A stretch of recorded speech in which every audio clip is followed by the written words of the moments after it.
claro, eso es el precarga y poscarga, pero no quiero me cambie ahí, pero eso habrá que hacerlo. Estos son los índices hemodinámicos que necesita uno para los casos clínicos. Entonces, en un shock cardiogénico, correcto, nosotros sabemos que el shock cardiogénico puede ser de varias causas, puede ser problema miocárdico, ¿no es cierto?, mecánico, de arritmias como tal, pero el gasto cardíaco está por falta del corazón que ha disminuido, ¿correcto? Eso sí es innegable. En esto de la resistencia vascular periférica, pues obviamente uno se va a defender con el simpático, con la renina, angiotensina, todo lo que sea para aumentar la resistencia vascular periférica, para tratar de compensar el gasto cardíaco disminuido. Uno espera que la presión en cuña capilar pulmonar esté aumentada, que es un indicador de la precarga izquierda. Uno puede tener un shock cardiogénico cuando el infarto es el corazón comprometido, cae siempre el izquierdo, pues no va a tener una cuña bajita, ni normal, la tiene alta pues. La PVC depende. Pues si es un infarto agudo, no te da tiempo de que te hace edema pulmonar, todavía no te hace la falla derecha. Pero puede tener una falla, pero puede ser que no se muera de una edema pulmonar y ese shock cardíaco lo puede llevar a una falla izquierda. Entonces se puede colocar esto. Puede estar normal si está muy reciente, o puede estar ¿qué? Elevado si le hizo una falla derecha secundaria a la izquierda. Dejamos las dos posibilidades porque no le dicen a uno en el tiempo, ¿correcto? Obviamente yo estoy entregando menos oxígeno a los tejidos porque mi delivery está bajo, que la saturación venosa está baja. Lo típico, mientras no haya un edema pulmonar que estripe, ya de eso un Kimball 3-4, la resistencia vascular pulmonar tiene que estar disminuida, no está normal, no tiene por qué estar alta. Ya cuando sale mucho líquido y para comprimir los capilares pulmonares, sea redistribución de flujo y manda el flujo para arriba. El choque hipovolémico no nos vamos a distinguir porque de todas maneras está un gasto cardíaco disminuido, no por un corazón débil, sino porque no está precarga. ¿Correcto? La resistencia vascular periférica, yo hago lo mismo. Me defiendo con el simpático, trato de hacer todo lo que más pueda, pero acá sí hay una diferencia muy grande. La presión en cuña tiene que estar bajita, tiene que estar bajita. La PVC tiene que estar bajita, todo es hipovolémico en todas partes, derecho, izquierdo, en las venas y en toda la parte sistémica. Entonces en eso no hay ninguna diferencia, ¿correcto? Entonces la saturación venosa está bajita y eso está normal. ¿Correcto? Obstructivo con problema en la precarga. Depende. Da todo problema en la precarga haría o un motor de atención o un taponamiento pericárdico. Entonces, obviamente, cualquiera de los dos te va a tumbar el gasto cardíaco. No porque el corazón esté débil, sino porque no lo deja llenar. No es buen llenado. Así los catéteres me den falsamente una idea de que están ¿qué? Aumentaba. La resistencia vascular periférica, yo me defiendo, si yo no inyecto bien sangre, no, sea cardiogénico, sea hipovolémico, sea obstructivo, yo no estoy teniendo un gasto cardíaco adecuado, pues la aorta y la carótida ponen la misma queja, no está en buena extensión. Entonces tiene que estar tratando de hacer un aumento de la resistencia vascular periférica. La presión en cuña, ahí es donde está el problema. Porque vos con catéter vas a decir que esto es alto y esto es alto. Pero es falsamente alto. Si yo midiera por ecocardio, el volumen de esos pacientes no es bueno al final de la diástole. ¿Por qué? Porque lo estoy dejando llenar por un pericardio que está oprimiendo las cavidades auriculoventriculares o porque la presión intrapleural golpea también de afuera ¿quién? Aurículo y ventrículo. Lo que es muy característico del taponamiento es que la aurícula derecha, la ventrículo derecho y la aurícula izquierda manejan, las tres presiones se vuelven muy parecidas, con una diferencia de menos de 5 milímetros de mercurio, que eso dice el anestesista, que es muy característico del taponamiento. Como el tapona bien taponado, Al ventrículo izquierdo no le hace nada porque es muy fuerte, pero a las otras tres cavidades que manejan menos presiones, las igualan, son muy parecidas. Entonces no hay diferencia entre aurícula izquierda, aurícula derecha y ventrículo derecho, hemos dicho. Es lo que llaman igualación de presiones cavitarias, exceptuando el ventrículo izquierdo, que el ventrículo izquierdo pues, tiene de esta manera una presión mayor. ¿Correcto? Bueno, pero, entonces, saturación menor, listo, es lo mismo. Pero aquí, en la resistencia vascular pulmonar, tenemos que hacer estos ejercicios. Entonces, colocar si taponamiento, si taponamiento, eso está normal, la resistencia no está normal porque estoy taponando eso aquí, a la aurícula del ventrículo y me estoy disipando la circulación pulmonar. Pneumotoras no solo transmiten a las cavidades auriculares, sino que está toda la presión intratorácica. Entonces, si es un neumotórax, sí puede haber aumento de la resistencia vascular pulmonar. ¿Correcto? Esto es importante porque esto va a ocurrir en otro caso, que es el shock cardiogénico, el shock obstructivo con problema postcarga con embolismo pulmonar. Eso da resistencia vascular alta. Entonces, en el obstructivo de postcarga tenemos que hacer la distinción: postcarga izquierda, postcarga derecha. ¿Correcto? Entonces,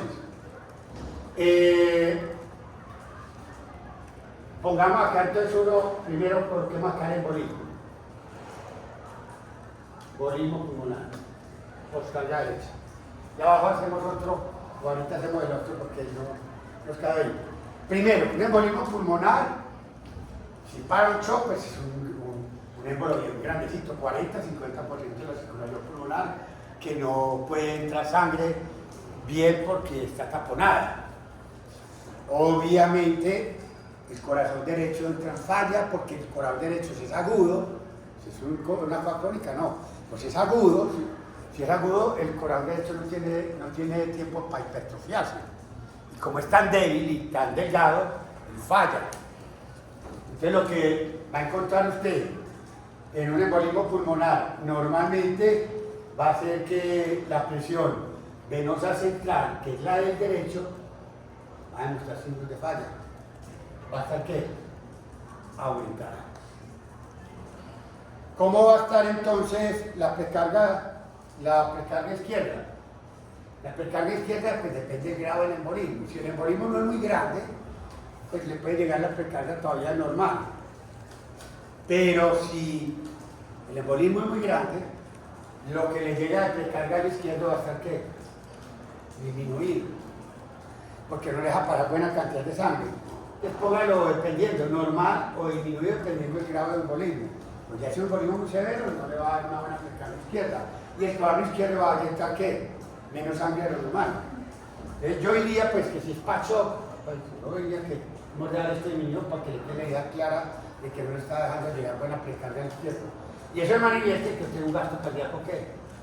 Lo pueda tener disminuido en un embolismo pulmonar, pero tendríamos que decir que es masivo, pues, ya un embolismo pulmonar muy grande. Si es un embolismo pulmonar no masivo, poner esto normal, pues esto normal, pero bueno, lo que necesitamos hacer la idea de lo que está pasando acá. La resistencia vascular pulmonar, ¿correcto? Alta. Ojo con esto. La resistencia vascular pulmonar alta y obviamente yo tengo una saturación venosa disminuida, una resistencia vascular periférica la tengo elevada si el gasto cardíaco está bajito, para tratar de compensar ese problema que tengo. Si lo que yo tengo es, bueno, pongámoslo acá, un obstructivo,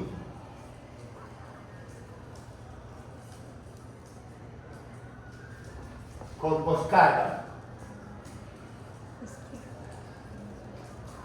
izquierda,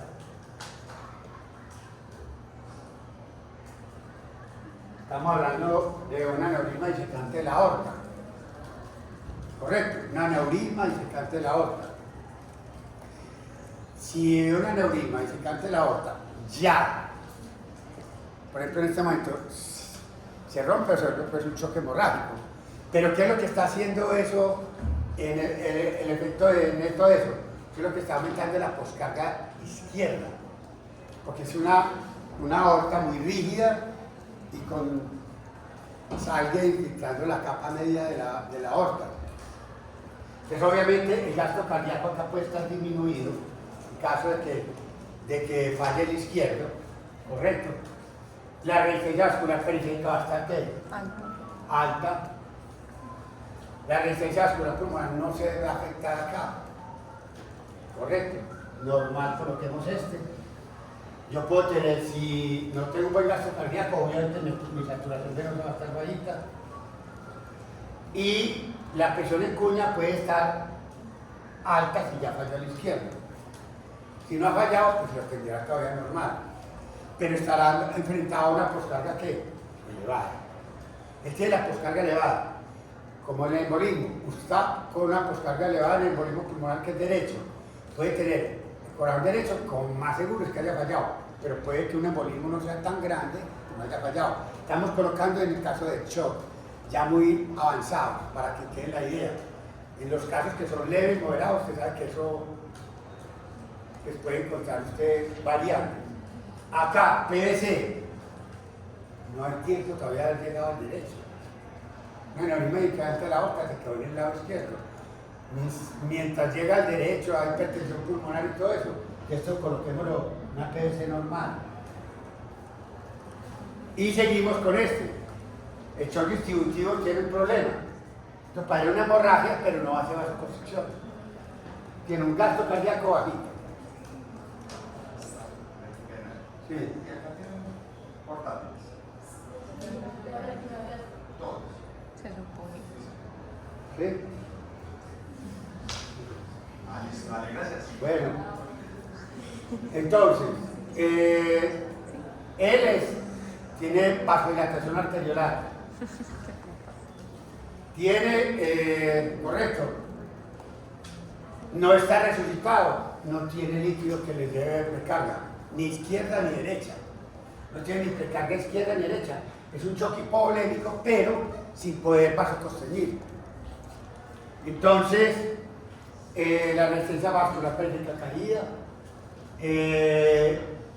esta resistencia vascular pulmonar normal, eso no le paga nada ahí. Y saturación. ¿Qué pasa con la saturación? Generalmente las pacientes con septicemia tienen disfunción mitocondrial. Entonces frecuentemente hacen hipoxias histotóxicas. No hacen un buen consumo, pues una buena transporte de oxígeno, y la saturación venosa de dos puede estar elevada. Porque no se comen el oxígeno. Entonces, el distributivo es el único shock que tiene una saturación venosa que elevada, tanto el resucitado como el no resucitado. Póngalo de una vez. Entonces, mire que es el único que contrarresta con todos estos. Entonces,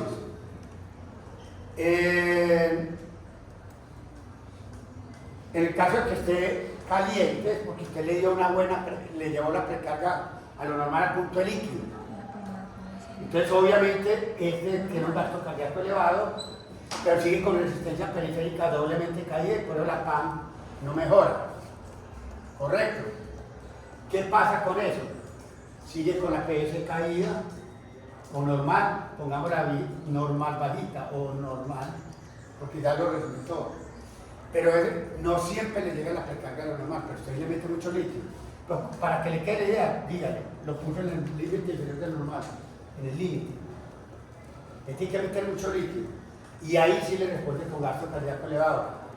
La presión en cuña capilar pulmonar, ¿cómo esperaría que esté en el momento?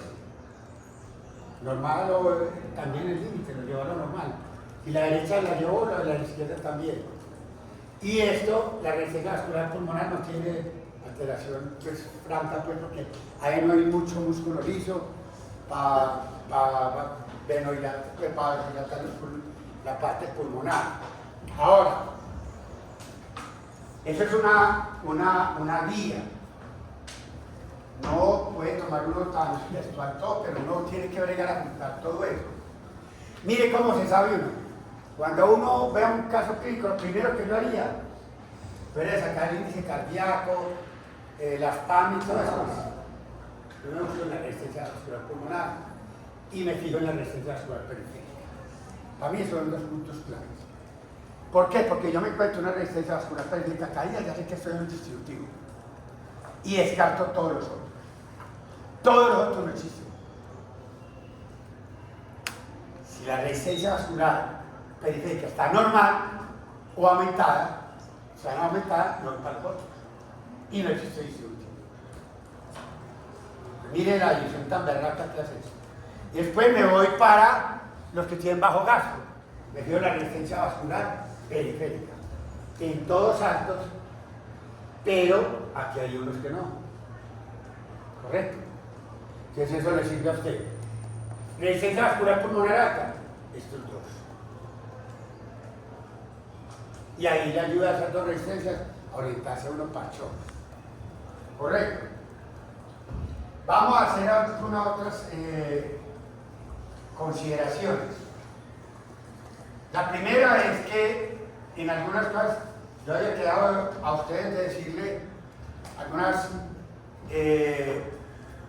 importancia de datos para el examen físico en hipovolemias.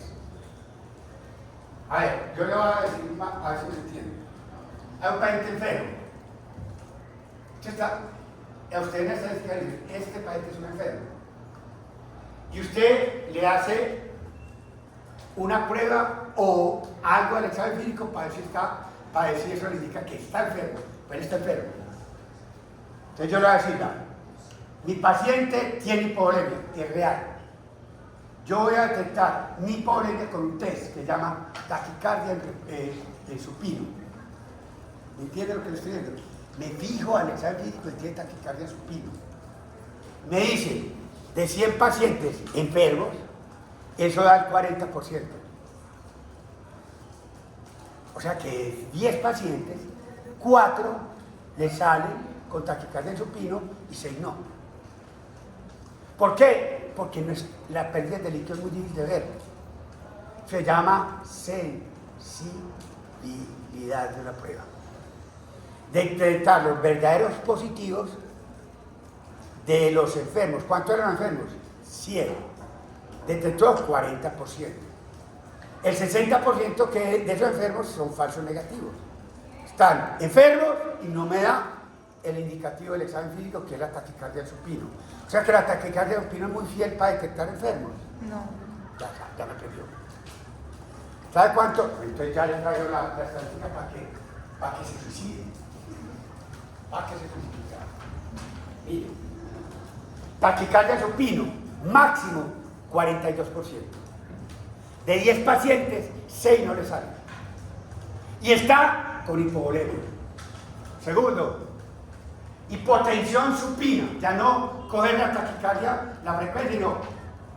Hipotensión supino. Sensibilidad, ya saben. ¿Cuánto le va a dar de 10 pacientes? 50% en los mejores estudios. Optimiza. Estoy diciendo que hasta ese número, pero muchas veces menos de 40 y menos de 50. Tercero,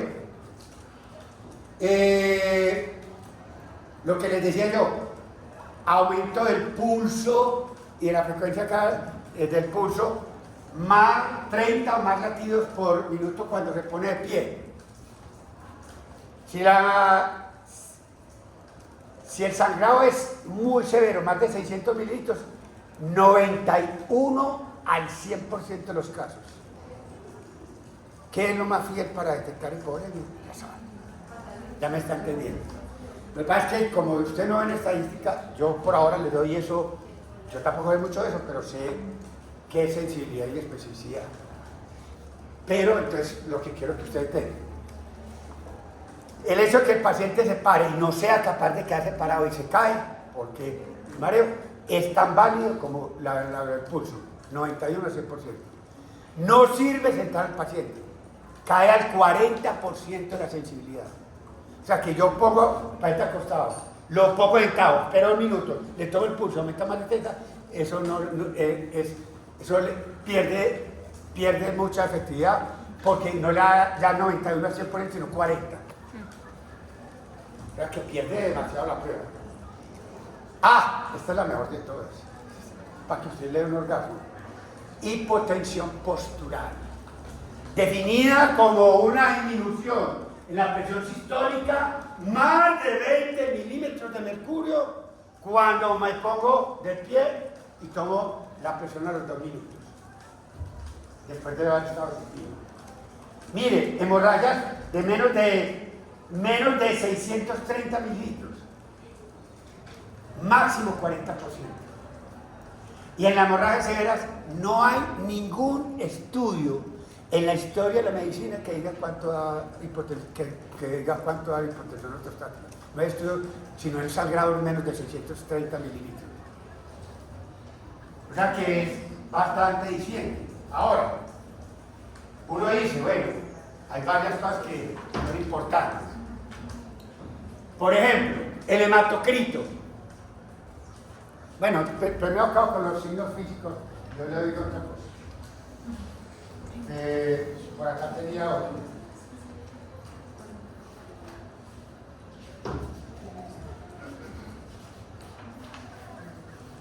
Si usted está enfermo y lo que está examinando le da, está enfermo, eso es la sensibilidad. Los verdaderos positivos de todos los enfermos. Es que la plata no da, pues yo tengo SIDA y me hacen un Western blot, pero es que no me da el 100% yo tengo SIDA. Entonces, ¿qué? La plata no es sensible, pues usted tiene SIDA. Pero ¿qué es lo que le interesa a uno en el examen físico? Uno como médico llega a un servicio, mire, me hablaba si esto está polémico, ojalá me mostrara que alguno de los signos es positivo, pero si da negativo no lo descarta, va a tener que hacer otra cosa. Si a usted le da negativo, ¿qué hace?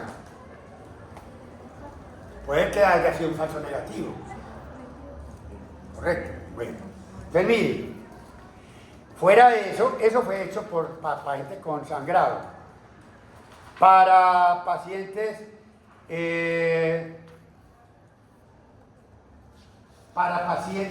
que hayan tenido pérdida de distinta sangre. Mire, yo le digo algo, apunte. O sea, ya no es sangre. O sea, ¿qué no es sangre? Diarrea, vómito, ya. Eso no es sangre.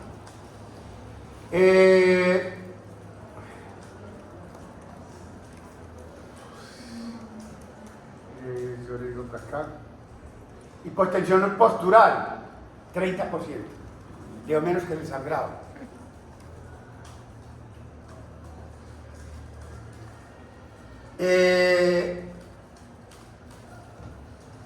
Aumento de 30 o más de pulsaciones, que es muy bueno para el sangrado, para el problema por sangrado.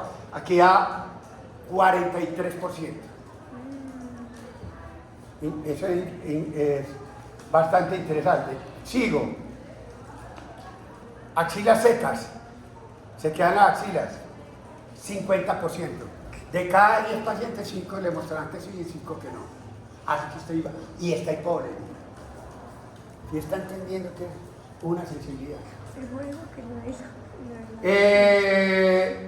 Lengua geográfica y saburral, que les decía ayer, ese es bueno, 85%. Va a sacarle la lengua a todo el mundo, a ver si está bueno. Está bueno, 85% de sensibilidad. En oftalmos, 62%. 6 de cada 10. Mire otro que es muy lengua seca, 59, pues 60%. Membranas mucosas, se queda serostomía, 85, bueno. O sea que miren que hay unos buenos para los que no son consanguinados, que uno cada rato evalúa diarreicos y eso. Mire, por ejemplo, que membranas mucosas secas, y 85. Lengua saburral y sí o no, 85. En oftalmos 62. Lengua seca 59, 50% axila seca. Bueno, y ya debilidad, pues es la más pendeja, pues. Debilidad en miembros inferiores es muy relativo, 43%. Y problemas con la expresión del habla, que hablan como enredadito. Y una habla no clara, pues. o que no se exprese bien, 56%. Mire, llenado capilar, 34%. 34% de llenado capilar. Esto, para el que le diga ya decir eso, ve, esto es un histórico paper que es multicéntrico, no es multicéntrico.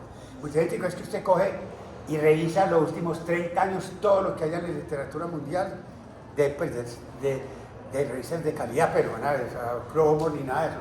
Correcto. ¿Y qué sacan eso? Sacan un consenso. Incluso aquí están los estudios, lo que pasa es que es lo que yo le estoy leyendo ahí. Otra cuestión que se encuentra uno. Apunte. ¿Qué valor tiene el hematocrito para evaluar a un paciente, por ejemplo, que sangró? Usted esperaría que si sangró mucho, ¿cómo está el hematocrito? Normal. Normal. Se botó sangre. Porque botó isotónico. Sangre es plasma con eritrocitos. En la etapa aguda, el hematocrito no sirve para nada.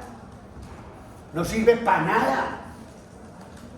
No sirve para nada. Y el hematocrito y la hemoglobina, todo el mundo la confía como indicador de hemorragia aguda, ni por el diablo.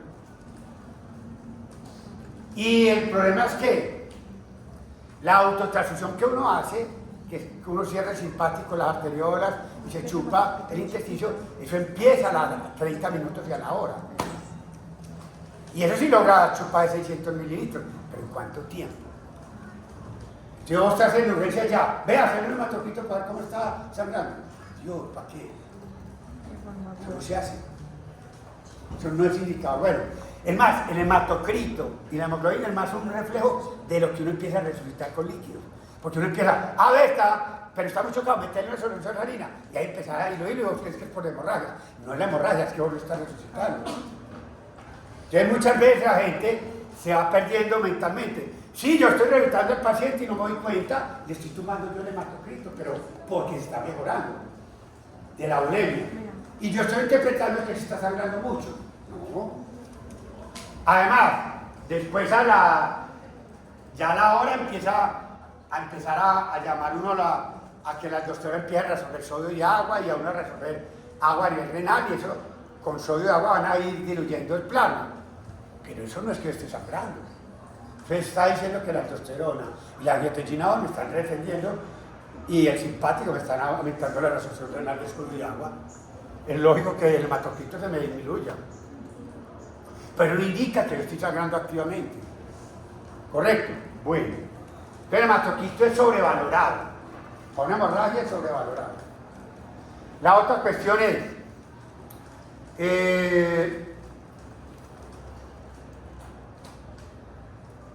por ejemplo, ¿cómo podríamos decir esto al sencillo? Las presiones de llenado de PVC, presión en cuña, verdaderamente para una hemorragia, una hipovolemia, adquieren significado cuando son los extremos. Por ejemplo, si yo encuentro una presión venosa central de 1 a 0, me digo, eso va para hipovolemia. Si yo encuentro por encima de 15 una cuña, yo digo, bueno, eso va para algo de precardia izquierda aumentado.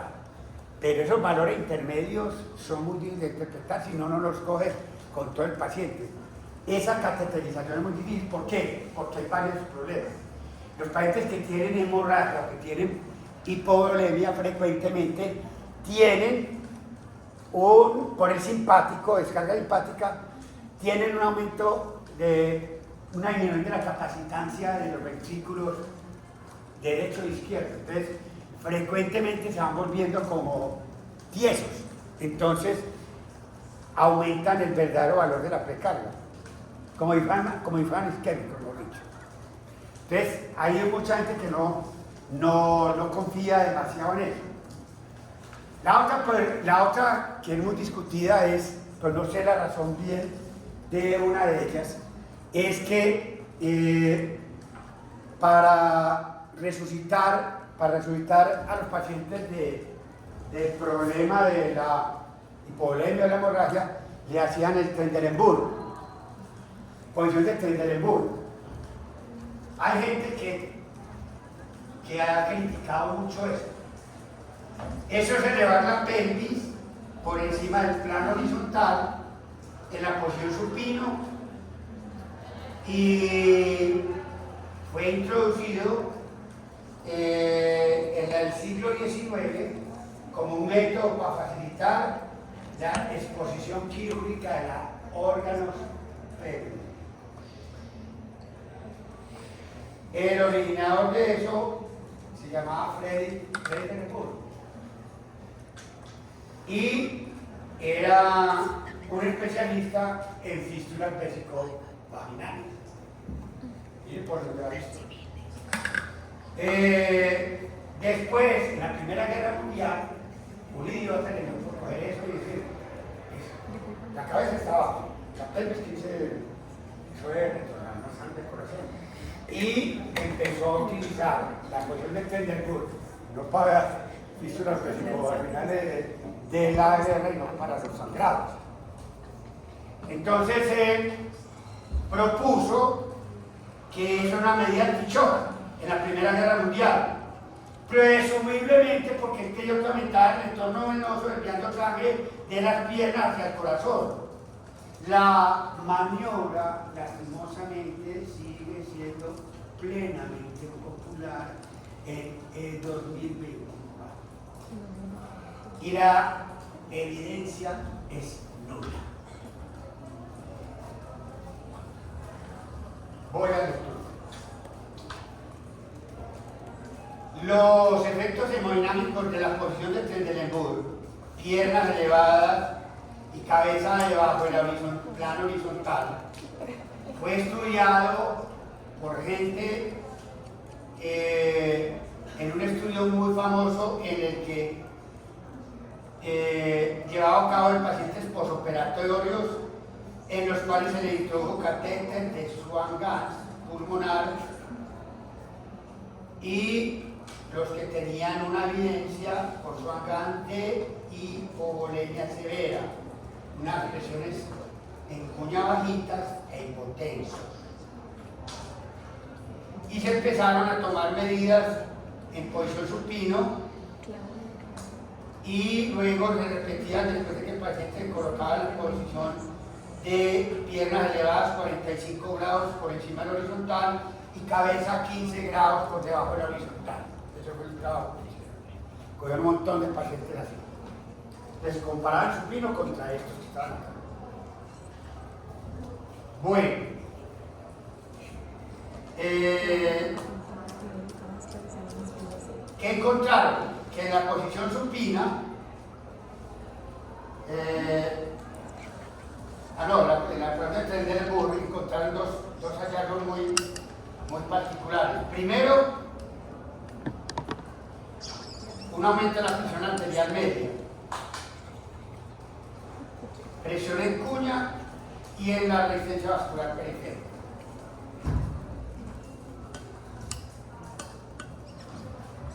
¿Correcto? Ahora, el gasto cardíaco permaneció lo mismo. Igual, gasto cardíaco normal. Esta falta de efecto en el gasto cardíaco indicaba que la posición de Trendelenburg no estaba aumentando el retorno venoso. Porque si hubiera aumentado el retorno venoso, uno esperaría que hubiera una ley de Frank-Starling y hubiese un aumento en el gasto cardíaco. Pero entonces teníamos que explicar dos cosas. ¿Por qué aumentó la presión en cuña pulmonar? Y ellos indicaron que la presión en cuña pulmonar aumentaba debido a un aumento de la presión intratorácica transmitida a los capilares pulmonares. Entonces los capilares los cerraba la presión intrapleural positiva, que aumentaba, los apretaba un poquito, y como la cuña está antes del capilar, catéter Swan-Ganz mide en la arteria antes del capilar, el cerrar algo de los capilares remansaba la sangre y te daba la cuña aumentada.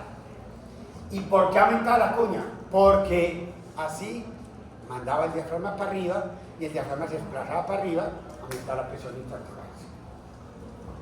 Entonces ellos explicaron que al colocar al paciente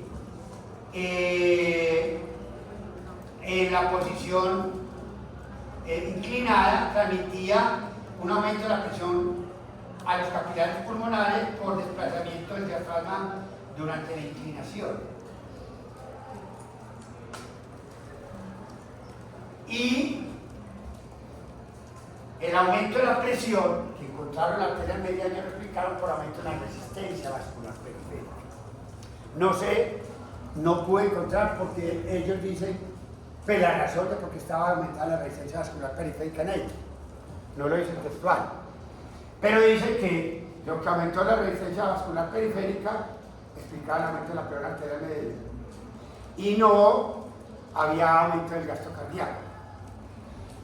Este autor dice que el Trendelenburg es una idea mental de la gente que cree que porque uno está de mayo le deberían levantar las piernas. Dicen que eso no. Lo va a decir porque falla.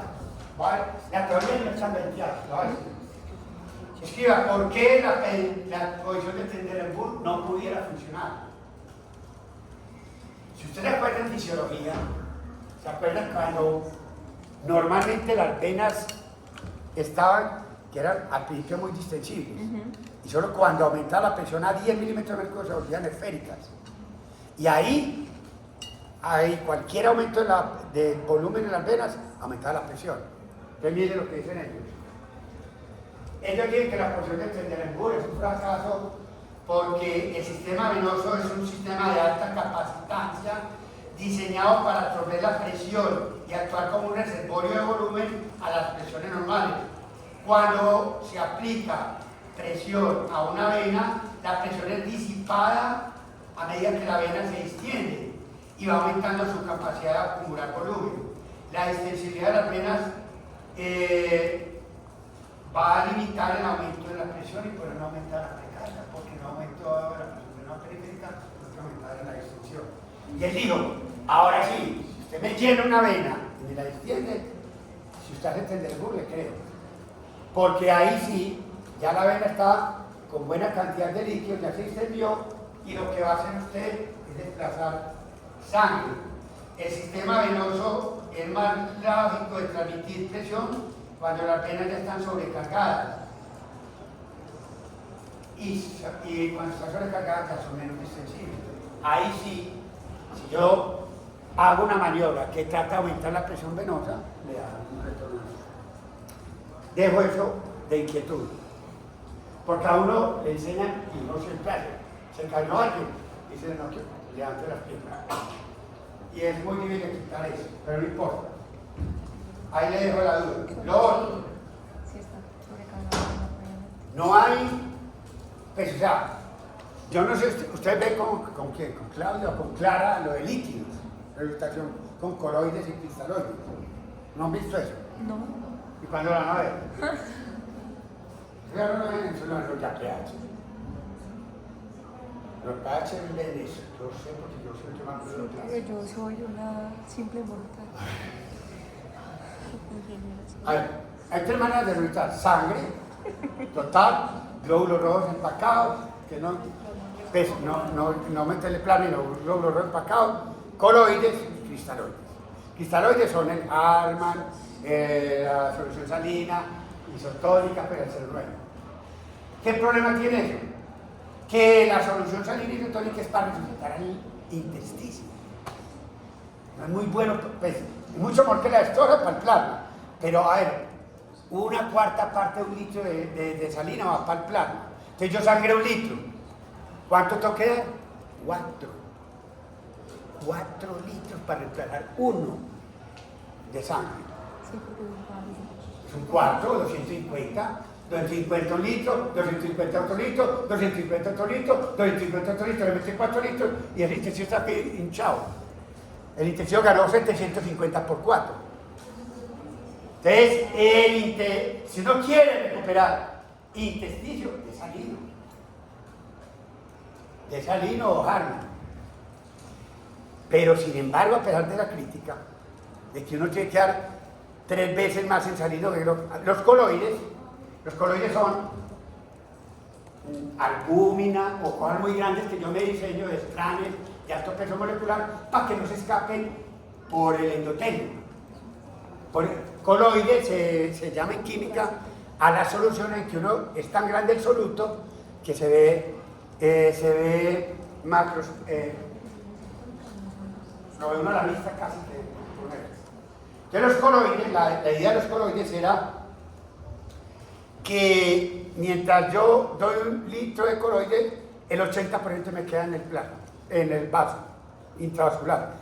De esta manera me voy a, usted sabe que algo de proteínas y macromoléculas se van, pero un 80% contra un 25% de la salina le gana el coloide. Entonces todo el mundo decía, los coloides son mucho mejor para resucitar a una persona desde el punto de vista vascular, de la volemia, emia, sangre, no intersticio.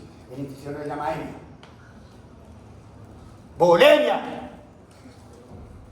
¿Quién es mejor teóricamente restaurador? Y coloide. ¿Por qué no la sangre? Porque la sangre es muy viscosa para un país que está chocado. Me hace el meto eritrocitos nomás. Entonces, es la sangre para un corazón débil que está con hipovolemia, no le prefieren la sangre de entrada, le prefieren coloides. Pero ¿cuál fue el problema? Que los coloides empezaron a enfrentarlos en estudios con los cristaloides. Se morían igual o más con los coloides. Creo que una crisis la berraca. En el mundo, verdaderamente no ha podido demostrar que los coloides sean más efectivos que los cristaloides, a pesar de todo lo que hablan.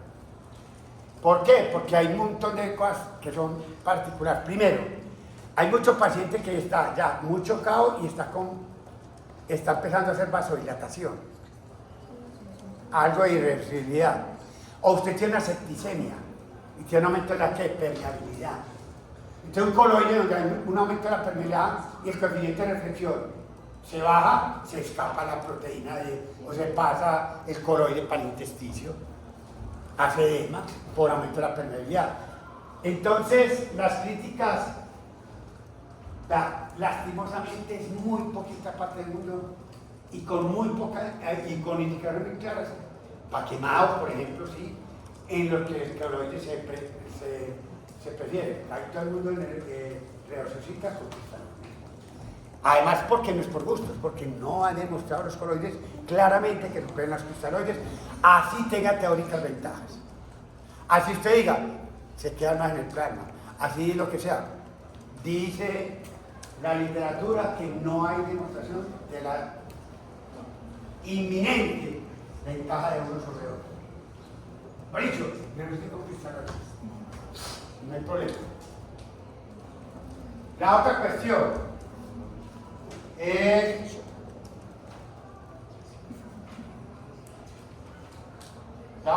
la siguiente.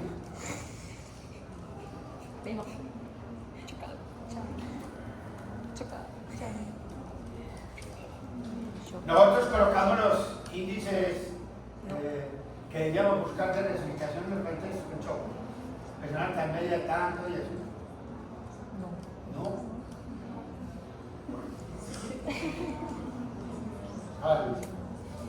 Bueno, vamos a ver. Entonces le voy a poner los índices, por lo menos, le voy a copiar textual para que no diga que fueron míos. Esto es Parrillo.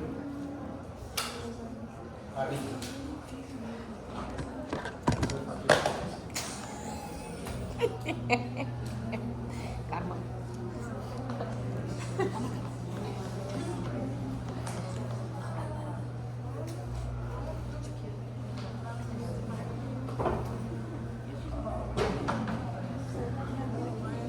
Estos son los índices que se llaman de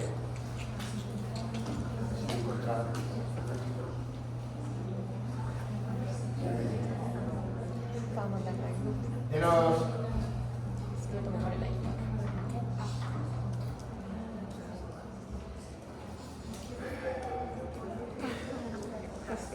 objetivos inmediatos.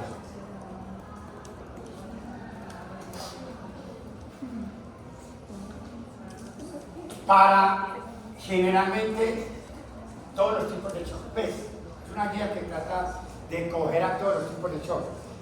Dice acá, objetivos inmediatos, acercamiento general para pacientes con shock. No está diciendo específicamente uno. Hemodinámicos.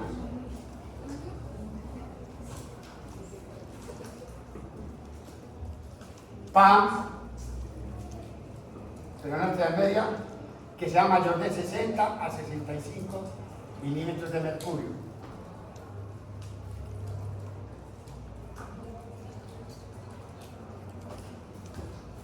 Ojalá,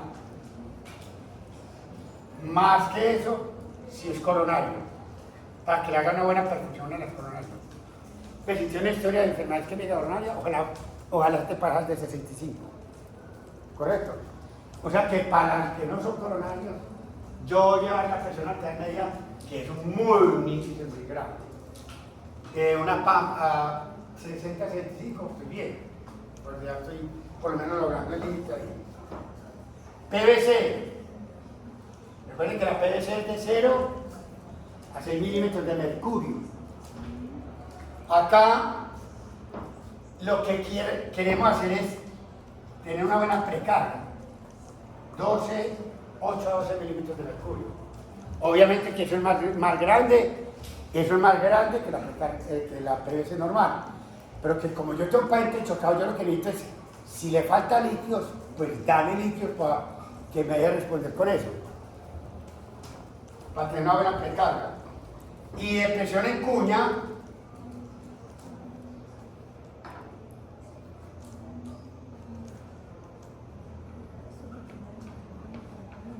de 12 a 15. Recuerden que la presión normal de esto, en cuña pulmonar, es de 4 a 12, que es la presión en la aurícula izquierda. También queremos una buena precarga para que no me saque disculpas. Si yo ahí, él me debe responder con eso, precarga muy bien.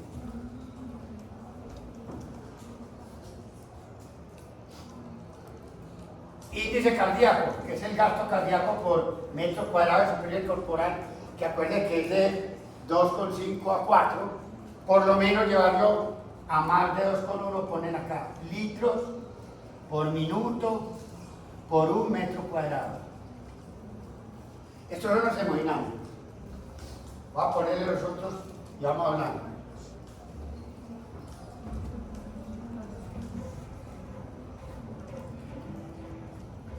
El día de mañana, si alguien va a venir a clase, hacemos un caso representativo de un shock. Y todos los parámetros que usted debe sacar en el examen. Todos los de cardio, pulmonar y renal. Todo toca para el examen. Yo lo hago. Yo me la culpa, yo lo hago, pero usted aprende. Todo. Ecuación de shock. Espacio muerto fisiológico, clearance de agua libre, todo toca para este examen, todo. Y ya está hecho el examen. Ay, ay, ay. Entonces viene algo muy grave. Uf. Contenido de Qué miedo. CO2, contenido de CO2, tasa de extracción, consumo. No, qué miedo. Correcto. Ya sabe el fin de semana agradable que le espera. Y tengo 15 casos de shock que le ponía los de atrás, entonces tengo varios cuantos acá. Nosotros llamamos eso. Gracias a los de APH no van a hacer ustedes más estudios. Pero era una época muy buena. No saben cómo pasó. Mariana.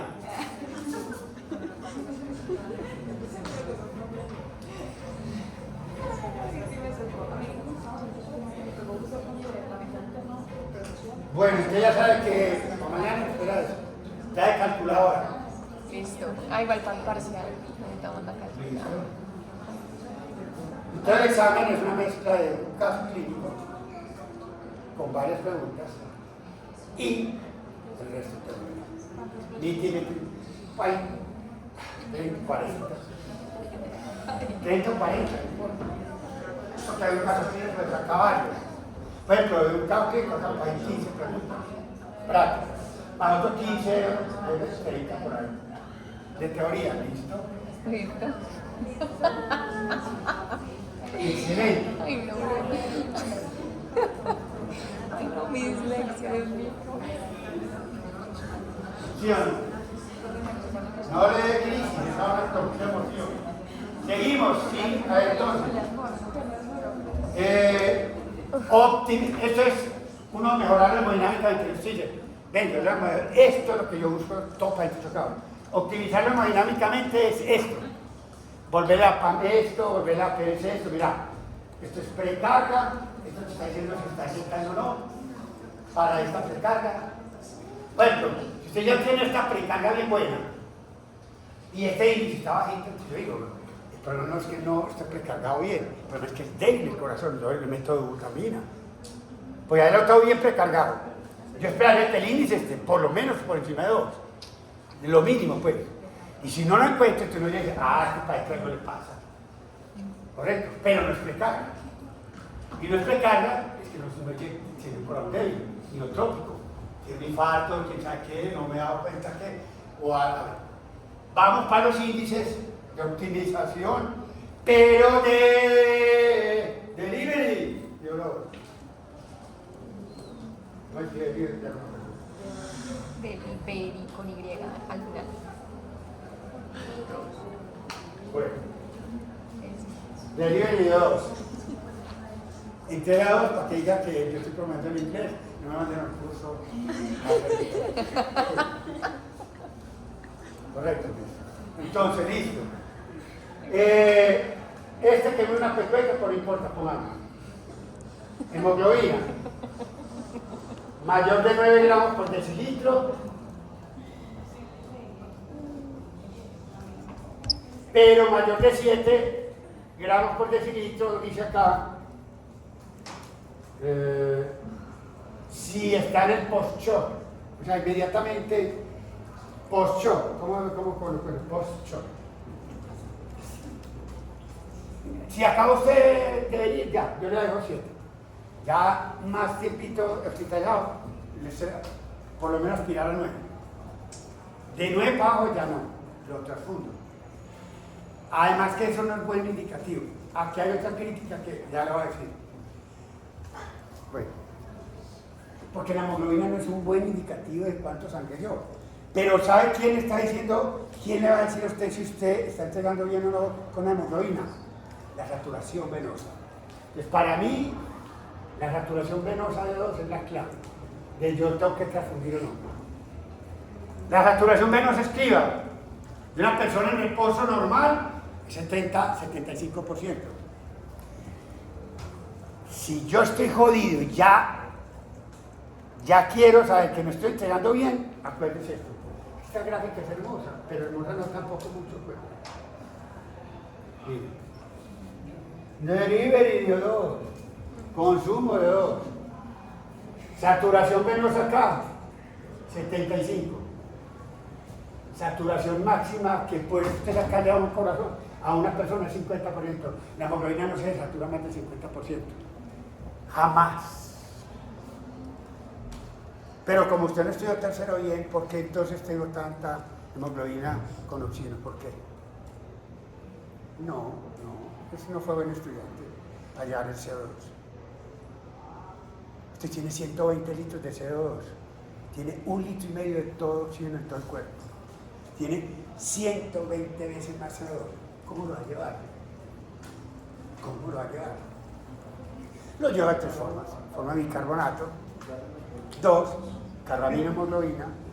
3, disuelto, libre en plasma de eritrocitos.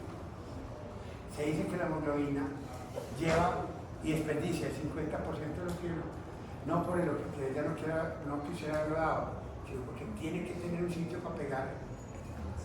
CO2 también en las cadenas alfa y beta, en los aminoterminales, claro que eso no es la mayoría del CO2, el 60% va como bicarbonato. Tampoco es que para decir pues, que es el principal mecanismo de transporte de CO2, la mayoría del CO2 no viaja como CO2, viaja mimetizado como bicarbonato. Y se interconvierte en el pulmón en el CO2 y aparece, porque la anhidrida carbónica es promiscua, para los dos lados funciona. Para adelante y para atrás. Así es. Va a decir que la anhidrida carbónica del CO2 se va a producir el carbonato, y el carbonato todo se produce el CO2. Eso es el promiscuo. El hecho es que esto, miren, un paciente tiene saturación venosa del 50%, no importa un pepino en la hemoglobina, lo está entregando bien, eso sí me indica a mí que es el paciente. Si yo tengo todo bien, esa hemoglobina no está funcionando bien, llevando oxígeno. Entonces, para algunos, la saturación venosa es muy buen indicativo. Acuérdense que esta curva que hice, que el consumo depende de mi entrega que está disminuyendo. Pero si la saturación arterial dio 2 menos la saturación venosa 2, cuando disminuye esto, este aumenta, por eso esto queda plano. Pero que yo no estoy quitando la arterial, estoy disminuyendo quién. Esta que es de 75, empiezo a bajar a 70, a 60, entonces la restada es cada vez más que. Pero la saturación arterial viene del pulmón, eso está bien. Correcto. Entonces por eso yo tengo que hacer. Esa hemoglobina hago eso, pero simplemente digo, tengo que garantizar que mi saturación de O2 sea mayor del 92%. No sé por qué no pone 90, este libro. Yo voy a ponerle a este libro. Yo sé que muchos libros dicen 90, no importa. No la voy a poner malo si dice 90, 92, lo bien. Pero miren que yo estoy garantizando que esto está bien, que si esto está bien y estoy entregando menos, este tiene que estar compensando. Pero esto no compensa y no hasta que baja el 50%, no es capaz de bajar más. Y cuando baja el 50% se llama punto umbral anaeróbico, punto crítico, voy para abajo. Ya la mitocondria no me es suficiente con oxígeno y tengo que pedir anaerobiosis, láctico, en el citosol. O sea que aquí indica que empieza a aumentar los niveles de ácido láctico. Y los niveles de ácido láctico son brutalmente muy buenos indicadores de si usted va a vivir o no. La sobrevida. Bueno, espera un momentito. Entonces tenemos el segundo, la saturación. Tercero, saturación venosa de O2. Si quiero resultar y que lo resulte bien, debe estar mayor del 70%. Que es este lado acá. Acá. Si yo ya estoy acá, estoy jodido. De acá, lo tengo que llevar acá al 70%, 75%. Saturación del 20-50, saturación del 75%. O 70, listo. Consumo de O2. Consumo de O2. Mayor del 60%. Ahorita le pongo, pues, vemos eso. Y lactato en suero menor de 2,2 milimoles por litro. El lactato, el láctico en casi todos los libros menos de 2. Bueno, en casi todos los libros. Este lo pone en menos de 2,2, listo, está bien. Milimoles por litro.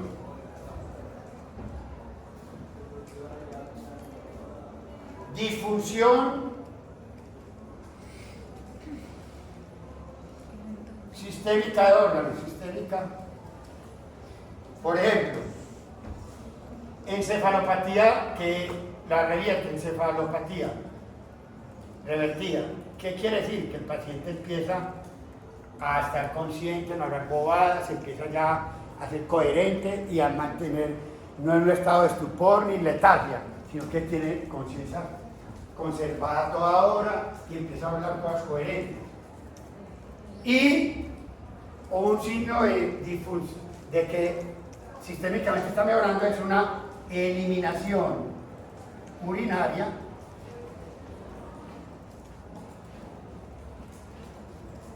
mayor de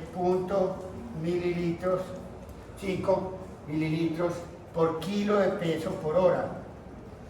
Bueno, yo sé que eso es viendo el lado oligúrico, pero no importa, bueno. Están los libros de crítico que además después pues, si está orinando más de eso, es un indicativo que el riñón está funcionando. Puede que ya estaba poliúrico antes, pero bueno, si está oligúrico, el que orine más de 0.5 mililitros por kilo hora es un indicativo que le está funcionando bien la filtración glomerular y que estoy mejorando. Entonces, orina y estado de confusión o no mental. Dos grandes cosas que son muy graves. El consumo de oxígeno. Va a ser dos críticas que no es sino para los sépticos, los distributivos. Dos críticas. El consumo de oxígeno es muy bueno. Es muy buen indicativo de si yo entregué bien y si me estoy comiendo el oxígeno de la utilización. En todo tipo de choque, menos en los distributivos. Y le voy a decir la razón por qué, usted la va a entender y la va a aceptar y va a estar muy de acuerdo. Correcto. Y es lo siguiente. Va a escribir esto en su cuaderno o en su apunte. Bueno.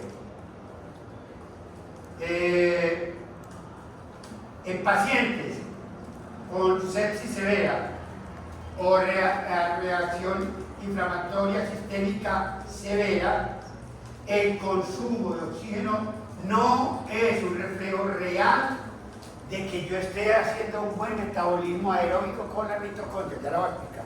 Escriba eso. Escriba eso, lo dicto para que quede bien redactado.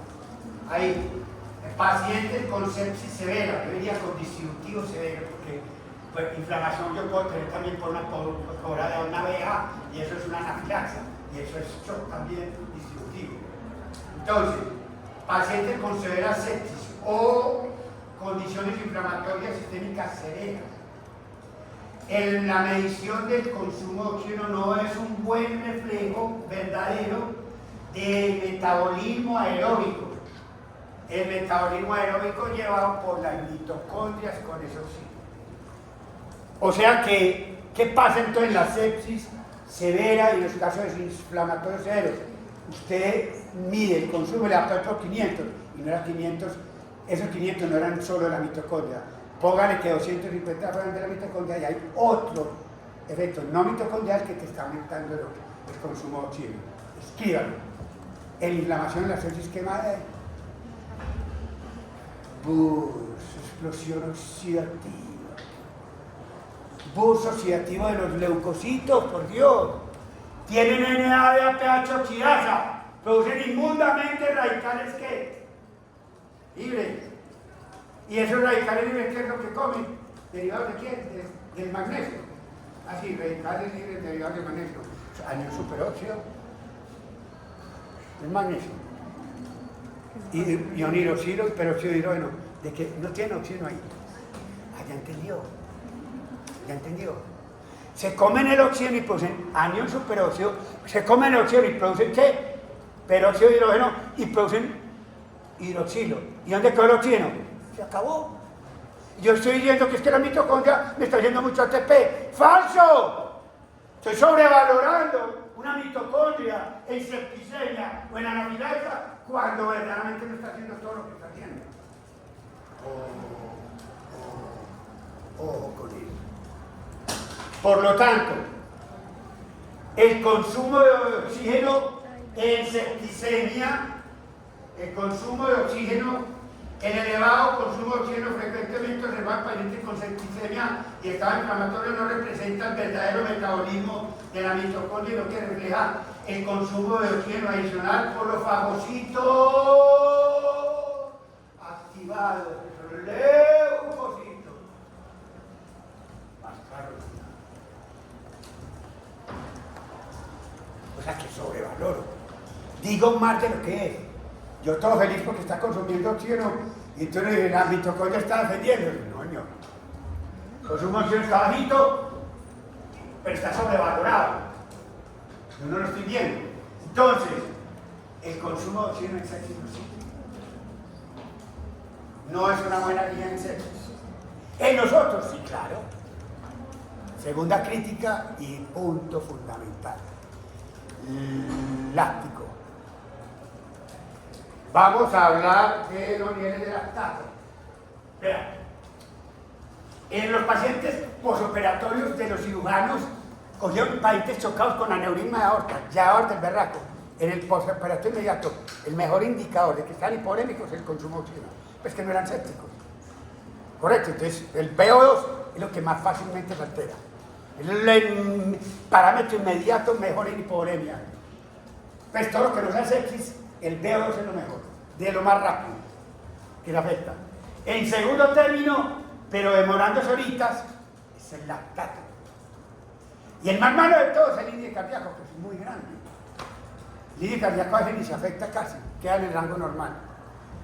Entonces, en orden de prioridad, uno, si no tiene sepsis, consumo de oxígeno. Todo lo que termine consumo de oxígeno. Consumo de oxígeno toca ver el gasto cardíaco, la hemoglobina y la saturación. Son 3 parámetros. Cardio, hemoglobina, que es hematológico y pulmonar. Cardio, pulmonar, hematológico. Consumo de oxígeno. A las horas empieza, si usted sigue jodido, el lactato sube.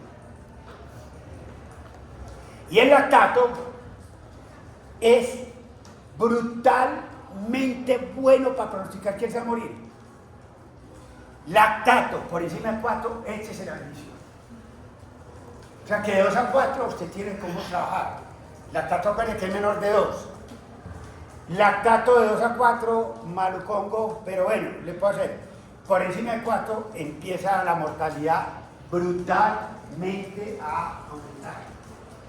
Pero así como el lactato puede subir, el que usted logre un lactato, bajarlo en menos de 24 horas de empezar su tratamiento, es excelente índice pronóstico. Un lactato que baje en menos de 24 horas es excelente. Excelente. Indicador pronóstico. Pero el lactato no sirve en sepsis. El lactato otra vez tiene problema en sepsis. Así como el VO2 tenía un problema en sepsis. Escriba lactato en sepsis. ¿Qué problema va a tener? El siguiente.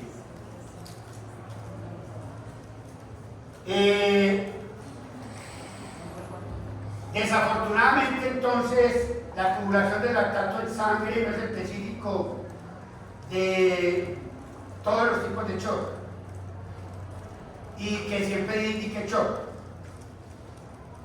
Hay pacientes con insuficiencia hepática que tienen un aclaramiento malo de lactato porque no está funcionando bien el hígado. Entonces, cualquier insuficiente hepático, el lactato que es metabolizado en el hígado y por el riñón, precisamente por el hígado, no hace buen metabolismo lactato. Entonces te deja el lactato elevado si usted está en shock. No, tiene insuficiencia hepática. Segundo, tiamina, deficiencia. Las deficiencias de tiamina inhiben a piruvato desde deshidrogenasa. Y la piruvato deshidrogenasa es la que con el pirúvico lo mete a la mitocondria para volverlo a acetil-CoA y empezar el ciclo Krebs. No puedo hacer ciclo Krebs. Si no puedo hacer ciclo Krebs, ¿para dónde me voy? ¿De piruvato a dónde? Al lactato. Y estoy diciendo que si yo tomo una línea de tiamina que tengo shock, entonces tengo un shock, es verdad como que tengo el lactato elevado. No puedo tener deficiente de tiamina y está muy bien hidratado. Tercero, sepsis. La endotoxina de los gram negativos inhibe la piruvato deshidrogenasa. Ya está comprobado. Entonces, el paciente con sepsis le va a salir un afecto muy alto y está diciendo, es que no le está llegando oxígeno. No le está llegando oxígeno, dice uno. Porque si uno no le llega oxígeno, dice, la mitocondria le falta oxígeno y te está haciendo anaerobiosis. Estudiaron pacientes en sepsis. Tienen más entrega de oxígeno que les dio que los normales. La entrega de oxígeno era adecuada. El delivery de O2 era adecuado. El problema es que no lo consumía. La entrega de oxígeno era adecuada. Entonces, sin embargo, la entrega de oxígeno era adecuada y el lactato no es. Y uno dice, pero el lactato no es porque no está llegando oxígeno. Y realmente sí estaba llegando oxígeno. Pero, entonces, el lactato en sepsis no es muy bueno para guiarle a usted el hecho de que esté llegando en oxígeno. Cuando los otros tipos de shock, en los que no tiene distributivo, el lactato es muy buen indicador si está ahí entregando oxígeno o no. Porque ahí sí, como no hay inhibición de la piruvato de leona, pero no, es porque no está llegando oxígeno, ahí sí le canta uno. Pero el caso de la sepsis no, por la inhibición de esa piruvato intencional ¿por quién? Por las endotoxinas de los gram negativos. Lo mismo pasaría con la alcalosis intracelular. Usted sabe que los estados alcalóticos estimulan la glicólisis anaerobia. Los estados alcalóticos estimulan la glicólisis anaerobia independiente de que usted tenga una perfusión o no. Entonces, la combinación de una presión de oxígeno elevada en los tejidos y acumulación de lactato en sepsis es consistente con un efecto en la utilización de oxígeno intracelular por la nitroso. Eso es lo que le está indicando a usted. Oxígeno alto, lactato alto. No es lógico en un país que es septicémico. Está llegando el oxígeno, pero no lo estoy consumiendo. El otro alarido de la moda que hacen esto en shock es medir el exceso de base. Exceso de base. Exceso de base. Exceso de explicación. El exceso de base, que lo normal es el exceso de base, pues supuestamente yo creo que ustedes llegarán a detectar eso, lo van a ver con Navarro. Pues, algún día van a ver eso. Yo creo que sí. Pero ¿qué pasa con eso? Que el exceso de base es un indicativo de... El exceso de base, ¿cómo nació? Nació por pereza. Porque, a ver, yo lo que quería era ver si usted tenía cirrosis metabólica o esclerosis metabólica. Y cojo la sangre. Cojo la sangre suya. Y no me importa cuánto PaC2 tiene usted. Puede haber sido que usted no tenía algo. Usted era una época. Va a poner, usted tiene una PaC2 de 60. Yo cojo la sangre en el poco, porque considero que estoy sospechando que tiene una alcalosis metabólica. Listo, entonces ¿qué hacer con la sangre? La saco, la voy al laboratorio y cuando digo yo, hágame un exceso de base, el laboratorio ¿qué hace? Coge esta muestra, la pone en un aparato para que se iguale con la PaC2 del cuerpo humano, 40. Entonces esto es 60, empieza a darle 40 y se va hasta que esto se iguala a ¿qué? 40. Pero este paciente era un crónico EPOC que tenía esto, un bicarbonato en las nubes y un PaC2 en las nubes, y estaba más o menos compensado. Un pH más o menos bien. Eso es lo que hace el EPOC, de tener bicarbonato. Y con los años lo iba reteniendo muy bien, y esto lo tiene más o menos un pH muy afectado. Pero ¿qué acaba de hacer usted en el laboratorio? Le quita el pedazo de... ¿Y qué le quedó? pH alcalino. Y eso no es indicador que usted tiene una alcalosis metabólica.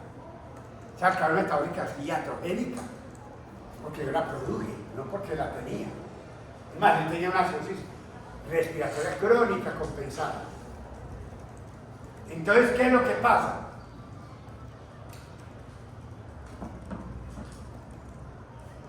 Como consejo, nunca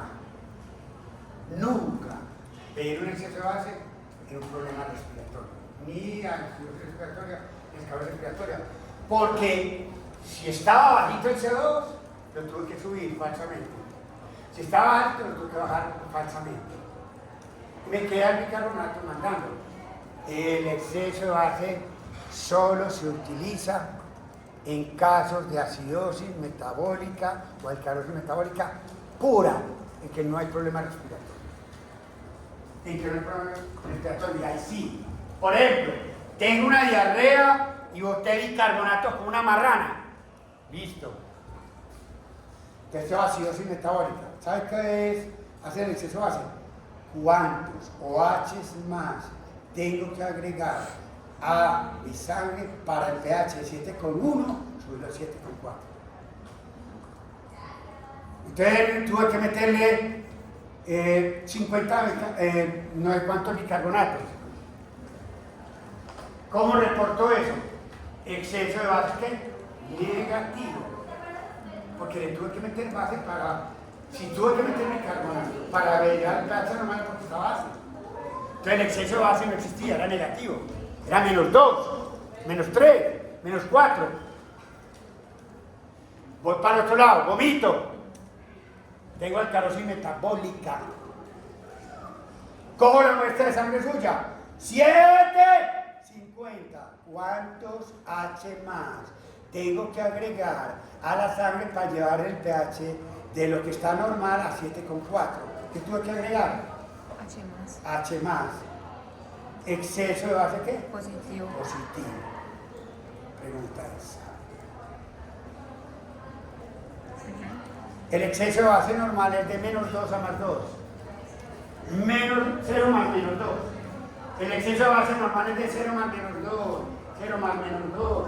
0 más -2. 0 más -2. Correcto.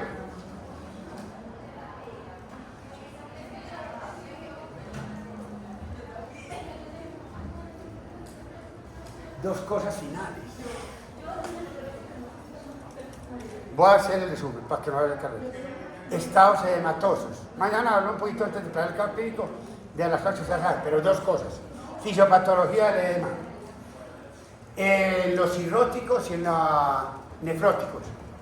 La falla cardíaca usted sabe por qué le da edema, pero no tiene problema.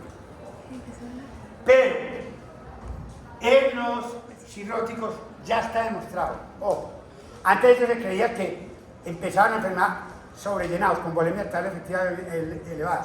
Ya se demostró que ellos de entrada arrancan con una vasodilatación masiva, menos en lecho renal. Entonces tiene una resistencia vascular periférica ¿qué? Disminuida. Ahí es donde aumenta el gasto cardíaco para manejar la paz normal.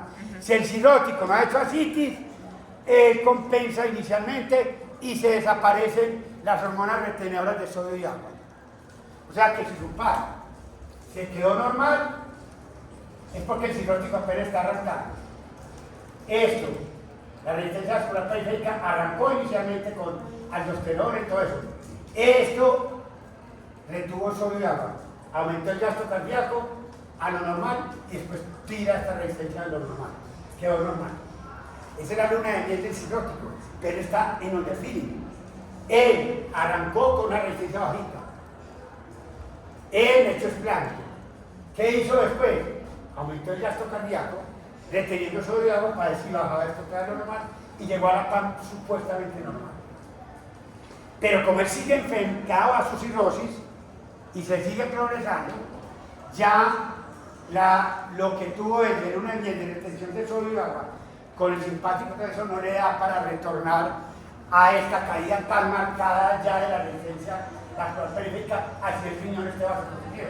Él tiene un gasto cardíaco elevado, pero 3 veces más disminuido. Ese paciente está descompensado. Y ese ya va a tener la renina alta siempre, la aldosterona alta siempre, el simpático siempre alto. Porque siempre va a tener las ganas de retener a ver si vuelve el gasto cardíaco igual a la resistencia vascular periférica, a ver si de pronto vuelve la pama normal. Cuando él arrancó, este gasto cardíaco aumentado compensó la resistencia bajita, entonces, listo. Retuvo el líquido, aumenté mi precarga y me quedé bien. Se desaparece la aldosterona, se desaparece el simpático y la angiotensina, pero en un estado de cirrosis compensada. al principio retuvo con esas hormonas, y esas hormonas cuando ya logran el gasto cardíaco, contrarrestar la resistencia vascular pélvica, dicen, listo, llegamos a lo normal, se desaparecen. Es el cirrótico que arrancado usted no le encuentra nada, pero él está vasodilatado, lo que pasa es que llenó esa vasodilatación con buen gasto cardíaco. Ya descompensado, esto le gana esto. Y es cuando nosotros hablamos de ayer que tiene una volemia arterial efectiva disminuida. Entonces, por el lado, eso ya quedó claro. Los nefróticos, hay dos tipos de nefróticos. Unos que tienen lo que llaman nefropatía de cambios mínimos. No tienen casi nada de daño glomerular, sino que lo que tienen son pocitos muy grandes. Dejan brotar proteínas como unas marranas. Te dan hiperproteinuria, con hipoproteinemia, con hiperlipidemia, pero la filtración glomerular no está muy afectada porque el glomérulo, la parte del endotelio glomerular, y eso está muy bien, lo que está mal es los pocitos más que todo.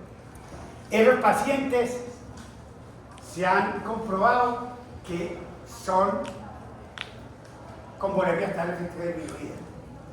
Entonces generalmente disparan el simpático, disparan la angiotensina y la aldosterona. Bueno, pero encontraron un grupo de nefróticos que tenían mucho compromiso glomerular, no tanto de podocitos, sino de la parte más de adentro de la membrana. Entonces filtraban muy poquito a diferencia de los otros. Y como filtraban tan poquito, se volvieron hipervolémicos reales, con volemia arterial efectiva ¿qué? Elevada, eso es lo que llamaban overfilling. Eran los verdaderos con volemia arterial efectiva ¿qué? Elevada. Esos pacientes no van a tener aldosterona elevada, porque no tienen por qué tener la renina elevada, pues están hipertensos y tienen volemia aumentada. ¿Para qué van a llamar aldosterona? ¿Para qué van a llamar simpático? En cambio los otros, los que votan por los poditos grandes, cantidad de proteínas, frecuentemente llegaban a ser hipovolemias. ¿Por qué? Usted cuando va disminuyendo la albúmina, llega un momento dado que la albúmina ya deja de protegerlo a usted el disminuir la albúmina en el intersticio. Uno de los factores protectores de la edema es disminuir la presión oncótica de las proteínas del intersticio hasta cierto punto. Cuando la albúmina cae a 2,5 para abajo, ya es una fuerza que no va a favorecer la salida de líquidos. Y entonces ahí hay una razón para hacer más edema y estar hipovolémico. Eso es lo que se dice. Hemos dicho, en nefróticos se afectan dos teorías. Algunos se tienen underfilling, o sea, hipovolemia arterial efectiva, con renina, angiotensina, aldosterona alta. Y otros son todo lo contrario, con volemia arterial efectiva alta y sin renina, angiotensina, aldosterona alta. Porque son dos poblaciones de ataques muy distintos. Uno atacan más podocitos, otro atacan más el penacho de capilares glomerulares, que es la que llaman glomerulonefritis. Nos veremos mañana, muy amables.